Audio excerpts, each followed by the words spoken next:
NEET परीक्षा को लेके जो बर्बरता पिछले कल दिल्ली के अंदर जो हमारे छात्र थे उनके ऊपर जिस तरह से आंसू गैस छोड़ी गई, लाठी चार्ज किया गया, तो मैं कहता हूं ये इससे बड़ी क्रूरता और इससे बड़ी नीचता कोई हो नहीं सकती। उसका सबसे बड़ा कारण है कि सत्य और निष्ठा की शपथ लेने वाले जो केंद्र की सरकार में बैठे हैं लोग, वो एकदम से अपनी नैतिकता भूल जाते हैं।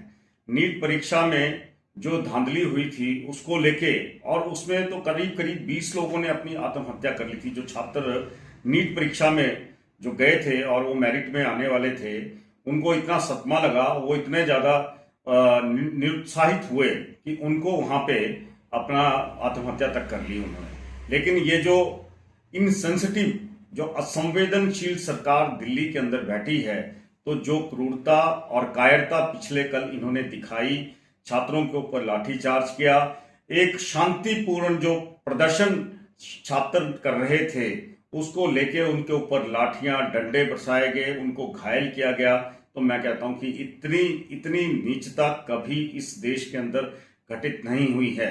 सरकार की कोई ना कोई जवाबदेही होती है।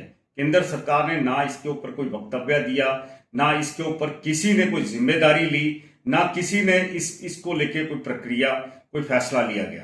तो मैं ये समझता हूं कि ये जो सरकार है, ये निरंकुश, मैं कहता हूं ये पूरी की पूरी डिक्टेटरशिप, पूरी डायकोटॉमी की तरफ ये सरकार चल रही है, केंद्र की सरकार चल रही है। और ये जो जितनी अगर आप पिछली सरकारों की तुलना भी करें, सन 2004 से लेकर 2014 तक यूपीए कांग्रेस की सरकारें थी और डॉक्टर मनमोहन सिंह, स्वर्गीय मनमोहन सिंह इस देश के प्रधानमंत्री थे। तो जो जो भ्रष्टाचार को लेके जो जो कार्य हुए थे उनको लेके आज एक लंबी फेरिस्त थी कांग्रेस के नेताओं की या यूपीए के नेताओं की, जिन्होंने नैतिकता को समझते हुए इस्तीफा दिया, रिजाइन दिया, इवन जेलों तक में गए। लेकिन आज इस सरकार के अंदर संविधान की शपथ लेने के बावजूद जो है, नैतिकता शब्द का कोई मतलब नहीं है। इस सरकार की वर्तमान कार्य प्रणाली में सरकार की जो शब्दावली है उसके अंदर जो मॉरलिटी है, नैतिकता शब्द जो है वो बिल्कुल धूमिल हो चुका है, इनकी डिक्शनरी से डिलीट हो चुका है। तो मैं कहता हूं नैतिकता की जिम्मेदारी लेते हुए केंद्र की सरकार को जो इस काम में दोषी, जो अपेक्स लेवल पे जो मंत्री महोदय बैठे थे, उनको रिजाइन करना चाहिए था। यही एकमात्र छात्रों की डिमांड थी।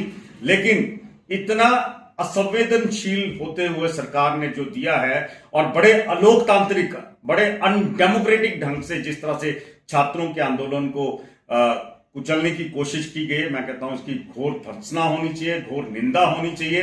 ये बहुत, जिसको कहते हैं अनकॉन्स्टिट्यूशनल काम है। तो मैं कहता हूं, और आने वाले आज इस देश की जनता देख रही है, चाहे वो आपका मसला जो है ऑपरेशन सिंदूर का है, चाहे मसला आपका राम मंदिर में चंदा घोटाले को लेके है, चाहे मसला नीट एग्जामिनेशन को लेके है, तो आज इस देश की जनता देख रही है जो बड़े बड़े वादे, सत्य निष्ठा के वादे करके आए थे, बड़े धर्म को लेके, बड़े समाज को लेके, विकास की योजनाओं की बात करते थे, आज जिस तरह से जिनकी असलियत नगन हुई है, तो मैं कहता हूं इस देश की जनता, इस देश का अवाम देख रहा है। आने वाले समय के अंदर जो है देश का अवाम कभी भी माफ नहीं करेगा। जो नीचता केंद्र की सरकार ने, भाजपा एनडीए की सरकार ने दिखाई है, वो आज सबके सामने है।